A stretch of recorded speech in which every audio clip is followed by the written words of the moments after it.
¿Qué haces cuando un sistema entero se levanta para borrar de la faz de la tierra quién eres? ¿Qué haces cuando el Estado confisca tu casa, expulsa a tu familia, te encierra en un campo de trabajos forzados, amenaza a tus hijos y te coloca frente a un pelotón de fusilamiento con fusiles rastrillados, simplemente porque te niegas a renunciar a tus convicciones más profundas? La inmensa mayoría de los seres humanos se quiebra y es absolutamente comprensible.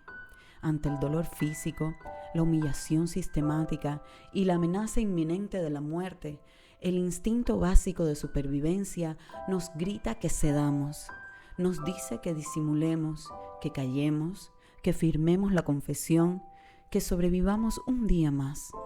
Pero a lo largo de la historia de la humanidad han existido excepciones.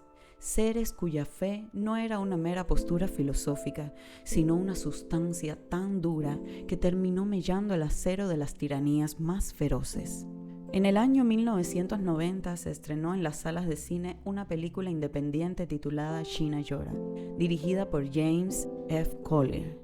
Aquella cinta no era la invención de un guionista de Hollywood, era la adaptación cinematográfica de las memorias autobiográficas de una mujer real, una mujer cuyo nombre de nacimiento era Ngan Min Chau, a quien el mundo terminaría conociendo como Nora Land. Para entender el peso de lo que Nora Land perdió y soportó, debemos remontarnos a la China de mediados del siglo XX. Nora no nació en la miseria. Al contrario, creció en el seno de una familia influyente y profundamente educada de la cosmopolita ciudad de Shanghái. Su padre era un prominente médico capacitado con estándares occidentales, un hombre respetado en los círculos académicos y de alta sociedad. Nora creció rodeada de comodidades, cultura e idioma, con una mente brillante. Estudió Derecho, se graduó con honores y logró ocupar una codiciada cátedra como profesora universitaria. Tenía un matrimonio promisorio, estatus social y un futuro brillante por delante. Pero a finales de la década de 1940 el continente chino sufrió una sacudida tectónica. Tras una sangrienta guerra civil, las fuerzas de la República China se retiraron a la isla de Taiwán y el 1 de octubre de 1949 Mao Zedong proclamó la creación de la República Popular China. Con la llegada del régimen comunista, el paradigma del país cambió de la noche a la mañana. El nuevo gobierno no buscaba únicamente administrar la economía o reestructurar el Estado, buscaba la reingeniería de la mente humana. A través de campañas masivas de reeducación y posteriormente con la brutalidad de los comités revolucionarios, cualquier vínculo con Occidente, cualquier educación burguesa y sobre todo cualquier fe religiosa era visto como un tumor que debía ser extirpado. De pronto, todo lo que constituía el orgullo de Nora se convirtió en su sentencia de muerte. Su profesión de abogada era vista como un instrumento capitalista. La medicina de su padre era catalogada de influencia imperialista. Y para empeorar su situación ante los ojos de los comisionarios del partido, la familia de Nora practicaba el cristianismo de forma reservada. Nora Land se convirtió de la noche a la mañana en lo peor que se podía hacer en la China maoísta, una enemiga de clase. El acoso comenzó de forma gradual para luego volverse asfixiante. Primero llegaron los interrogatorios a altas horas de la noche. Comisarios del partido la citaban a oficinas frías donde la sometían a horas interminables de prisión psicológica. El régimen no quería simplemente matarla.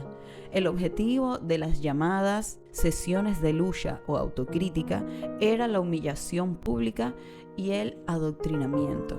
Querían que Nora firmara un documento donde renegara abiertamente de Dios, condenara a sus padres y jurara lealtad ciega y absoluta al presidente Mao. Pero Nora se negó una y otra vez. Como castigo por su obstinación se le retiró su puesto universitario.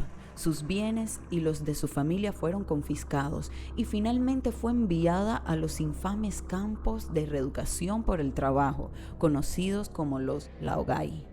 Imaginemos el impacto. una mujer acostumbrada a las aulas universitarias, al estudio del derecho y a la comodidad urbana, fue transportada a campos agrícolas donde el trabajo físico duraba de 14 a 16 horas diarias bajo condiciones extremas de frío y calor. Las raciones diarias consistían en poco más que tazas de agua tibia con un puñado de arroz o harina de maíz rancia. Y en medio de aquel infierno, Nora estaba embarazada. En sus memorias, Nora describe la crudeza insoportable de dar a luz en el cautiverio, sin anestesia, sin médicos, sin higiene básica, acostada sobre el barro húmedo y la paja en un chozo de la comuna. Dio a luz a su hijo Son. Mientras otras prisioneras lloraban de desesperación, Nora arropó a su recién nacido con harapos viejos y continuó realizando trabajos forzados en los campos solo horas después del parto para evitar que los guardias le quitaran al bebé o la dejaran morir de hambre. Desde la psicología moderna del trauma conocemos bien este mecanismo. Los regímenes totalitarios utilizan el despojo físico absoluto, el hambre crónica, la falta de sueño, la humillación sistemática y el dolor para desmantelar la identidad de la persona. Cuando el cuerpo se agota y la mente cae en el delirio, la resistencia suele desvanecerse. Sin embargo, en el caso de Nora ocurrió algo distinto. Cuando le quitaron la cátedra, el dinero, la ropa limpia y la salud física, ella descubrió que su fe no dependía de nada de eso. Su fe no era una teoría teológica aprendida en un aula.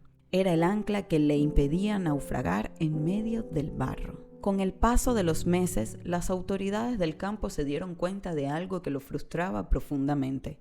La reeducación ideológica no estaba funcionando en Nora. Ella seguía orando en silencio, consolando a otras prisioneras y negándose a firmar las actas de renuncia a su fe. Para la lógica del régimen, un prisionero incorregible era un elemento peligroso que podía contagiar a los demás. Llegó entonces la orden ejecutiva. Nora Land fue condenada a muerte. En sus testimonios posteriores documentados por historiadores de la Iglesia en Asia, Nora relata el día de su ejecución con un nivel de detalle escalofriante. Les sacaron de la celda junto a un grupo de otros prisioneros condenados por delitos políticos e ideológicos. Fueron conducidos a un descampado, un terreno baldío bordeado por un alto montículo de tierra que servía como muro de contención para los disparos. El ambiente estaba impregnado del olor a tierra húmeda y la tensión absoluta de la muerte inminente. Los prisioneros fueron alineados de espaldas al montículo. Frente a ellos, a pocos metros de distancia, un pelotón de soldados del Ejército Popular de la Liberación se posicionó en fila. Nora cerró los ojos y comenzó a orar, entregando su vida y pidiendo protección para sus hijos y sus padres que aún quedaban atrás. El oficial al mando dio las órdenes con voz marcial. Los fusiles subieron en línea recta. Los soldados colocaron los dedos en los gatillos. Nora podía escuchar el sonido metálico de los cerrojos y la respiración agitada de los prisioneros a su lado. Dijeron fuego. El estruendo seco y ensordecedor de la descarga masiva resonó en el valle. El impacto de las balas retumbó contra el montículo de tierra. Todos y cada uno de los prisioneros que estaban a los lados de Nora cayeron instantáneamente, abatidos al suelo, muertos en el acto. Pero Nora siguió de pie.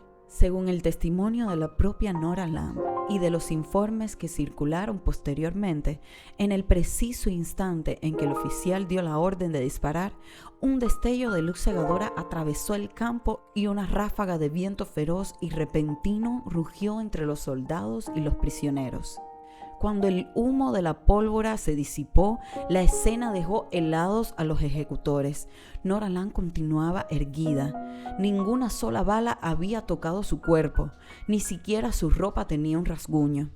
Los soldados, jóvenes adoctrinados en el ateísmo del régimen, pero profundamente supersticiosos ante lo inexplicable, quedaron paralizados por el terror. Ninguno de ellos se atrevió a recargar su arma ni a atender la orden de tirar de nuevo. El oficial a cargo, visiblemente conmocionado e incapaz de procesar científicamente lo que acababa de presenciar, prefirió suspender la ejecución y ordenar que retiraran a Nora de la zona de disparo.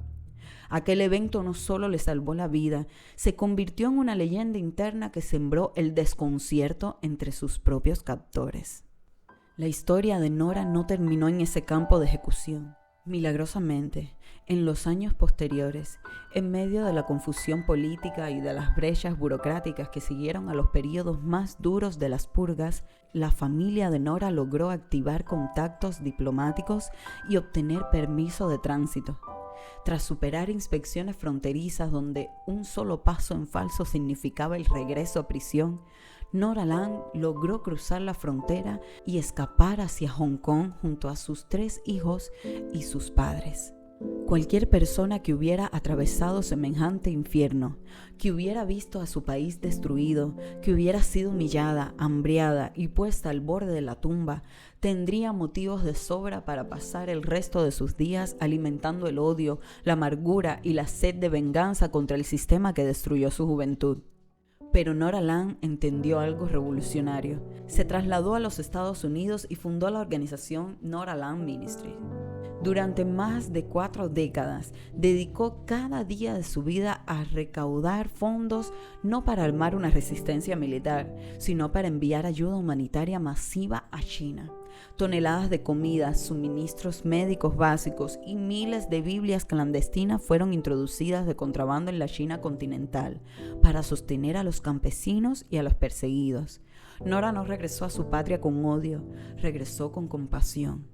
Comprendió que el resentimiento es un veneno que el prisionero se bebe esperando que el carcelero muera. Su verdadero acto de liberación no fue solo cruzar la frontera física de China hacia la libertad en Hong Kong, sino cruzar la frontera espiritual del perdón. Perdonar no significa justificar las atrocidades del régimen comunista. Significaba negarse a que la crueldad de sus persecutores contaminara la pureza de su alma. Existe un hecho histórico irrefutable que convierte la vida de Nora Land en un testimonio aún más sobrecogedor. El régimen comunista chino invirtió recursos colosales para erradicar la fe en Dios de su territorio. Cerraron miles de templos, quemaron textos sagrados, encarcelaron a líderes religiosos y persiguieron a creyentes como Nora. Sin embargo, lo que sucedió en las décadas siguientes dejó atónitos a los sociólogos e historiadores del mundo entero. Lejos de extinguirse, la fe en China se multiplicó exponencialmente. Creció en las catacumbas, en las casas de campo silenciosas, en las reuniones nocturnas a la luz de las velas de lo que se conoce como el movimiento de las iglesias subterráneas. Lo que el fuego de la persecución intentó exterminar, terminó convirtiéndose en la semilla del crecimiento espiritual más masivo del siglo XX. Hoy en día se estima que hay más creyentes en China que miembros en el propio Partido Comunista. Nora Land falleció en el año 2004, en California, dejando tras sí un legado indestructible y una autobiografía que sigue inspirando a millones de personas en todo el globo. Quizás hoy tú no estés enfrentando un pelotón de fusilamiento en una comuna lejana, ni te encuentres encerrado en un campo de trabajo forzado. Pero todos, en algún momento de nuestro recorrido, enfrentamos nuestras propias tormentas. Tal vez estés atravesando una injusticia laboral sofocante, un problema familiar que no parece tener salida, una enfermedad que amenaza tu paz o una persecución aplastante para que vendas tus valores, tu integridad y tu fe con tal de encajar. La vida de Nora Land nos deja un recordatorio eterno. Ninguna prisión externa tiene el poder de encerrar tu alma a menos que tú decidas entregarle la llave. Tu verdadera fuerza no se mide por la ausencia de problemas o sufrimiento, sino por la firmeza con la que decides mantenerte de pie cuando el viento intenta derribarte. Cuando sientas que la noche es demasiado oscura y que todo está perdido, recuerda la historia de la mujer a la que las balas no pudieron tocar. Mantén la convicción, levanta la mirada y confía en que la luz siempre, siempre termina prevaleciendo sobre las sombras.